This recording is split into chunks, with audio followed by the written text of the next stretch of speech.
Gregory Peck in Michael Venning's Murder Through the Looking Glass, a suspense play produced and directed by Anton M. Leader. I listened, wondering if it were real or part of a dream. Suddenly, I was awake, and I knew that I was riding on a train. But where? I didn't remember getting on a train. I opened my eyes and saw that I was in the lounge car.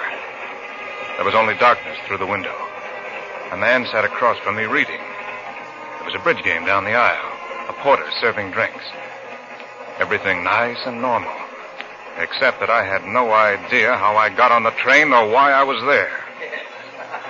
I tried to think of a reason for being there, but I couldn't.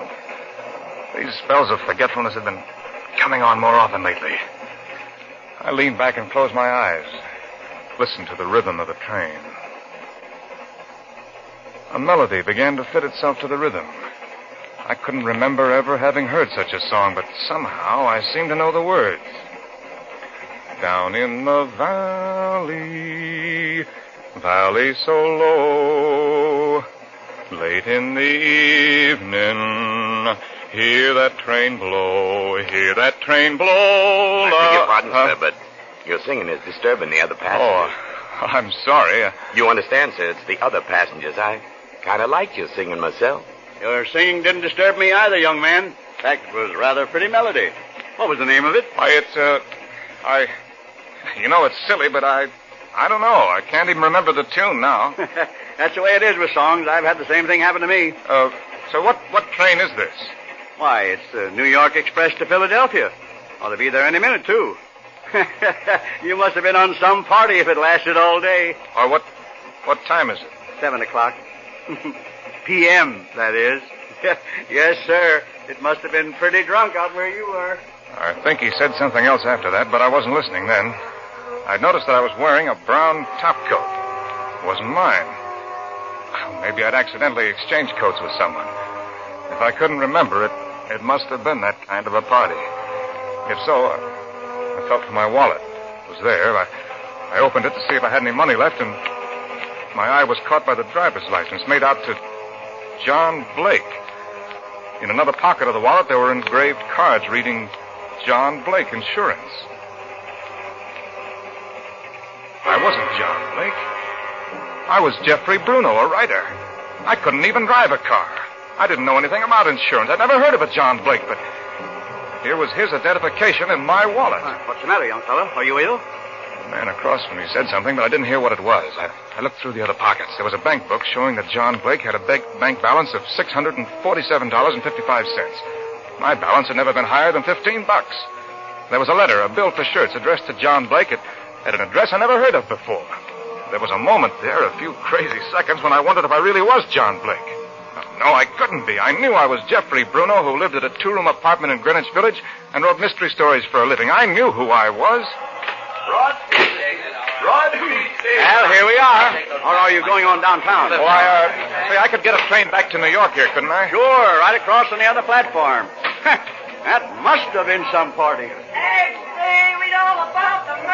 I had to get back to New York and straighten out this business about John Blake's coat and identification.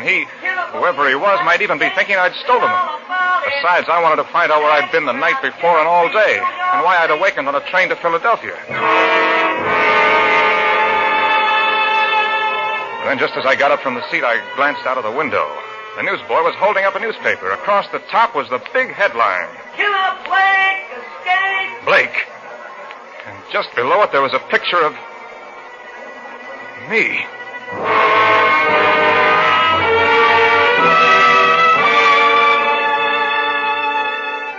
Pulling down my hat and turning up my coat collar, I managed to get on a New York train without anyone recognizing me. Then, fortunately, no one pays any attention to anyone else on New York subways. 2 blocks from my apartment house, I stopped at the corner stand to buy a newspaper. Oh, there you are, Mr. Bruno. Haven't seen you around for a couple days. Yeah, I've been busy. Hey, you know, I saw your picture somewhere today. You got a story in one of the magazines, maybe? No. Well, good. Wait a minute. I'll remember where I saw your picture. I never forget I've a thing. got to go now. You can tell me about it tomorrow. I had to get away before he remembered. I looked down and saw my picture on his papers. At home, there were a lot of letters in my box. too many for just one delivery. When I got to the apartment, I looked at them.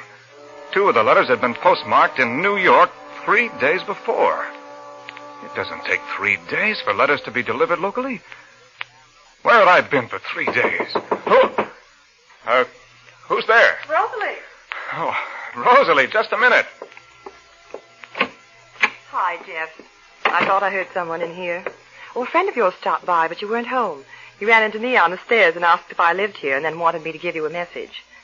Burnett was his name. Bill, I think he said. Oh, yeah. Well, I'm glad you're here, Rosalie. Stay and talk to me. We can have some coffee or a drink. When did you say Bill was here? Yesterday morning. He said something about having had a date with you the night before, but you never showed up. Yesterday morning. Oh, yes. What's the matter, Jeff? Don't you feel well? Oh, sure. I feel fine. Rosalie, tell me, do I ever do anything out of the ordinary? I mean, have I ever seemed strange? You mean, are you... Well, you've always seemed very sane to me, if that's what you mean. In spite of your vanishing acts. My what? The times you disappear. You don't know? I'm sorry. Let me finish it for you. You mean the days when I've awakened thinking it was Tuesday, only it'd turn out to be Thursday. You mean I'd disappear for a couple of days, go somewhere else, become somebody else? Oh, I wouldn't have said anything, Jeff, but... Well, then why don't I remember? Oh, I've heard of people drawing blanks because they've had too much to drink, but now maybe it's something different. What is, Jeff? Well, I told her all about it. All I knew anyway. At first she was frightened, but then I guess she felt sorry for me and she got over it. Before Rosalie had always been just a beautiful, desirable girl. I'd had drinks with her a few times in her apartment and mine, but that was all. Oh, not that I hadn't wanted to take her out, but she was a model, and I was sure that she led a glamorous life with rich men begging to take her out. But now she didn't look as glamorous as she looked understanding. I needed that. For I was beginning to believe that the explanation of John Blake wasn't as simple as I first thought. I'm glad I came in, Jeff. You need someone. And it doesn't matter whether you're John Blake or not. Well, it matters to me. I know I'm Jeffrey Bruno and not some guy named John Blake. Why, I can remember my whole life, living on the farm, going to school, working on a newspaper, coming to New York. I can remember every minute of it. Every minute? No. No, not every minute. You know, Jeff, such things can happen. White-bearded old men with eyeglasses write books about such things. They've got a word for it. I can't pronounce it. So maybe... Well, maybe I'm John Blake, too. I was way ahead of you in thinking that. And if you are, that's a sickness. And people can get over being sick. Maybe you'll remember all the things John Blake did. I already know one thing he did. He killed someone. I don't know who or how, but John Blake murdered someone. You brought a paper home. Why not see? Whatever happened, Jeff, we'll find a way to work it out. Thanks, Rosalie. Here it is. His name was Rufus Carrington. He was an old man and wealthy. I, John Blake, worked part-time for his nephew, Roger Gunn. Mm-hmm. There's money missing from the firm, and it's believed Rufus Carrington may have found out about it. I see. Roger Gunn arrived to see his uncle this morning and was told by the butler that the old man was in the study with an unknown caller. Roger Gunn was talking to the butler when they heard the old man cry out. He ran to the study and found him dead. Oh, how awful. The nephew saw me, the killer, escaping and recognized him. Well, if I were John Blake, my other self didn't do things in a small way. Oh, don't, Jeff. I never wanted the things John Blake must have wanted. I never wanted riches, never thought of going into a business like insurance. I just can't understand this thing. They'll understand, Jeff.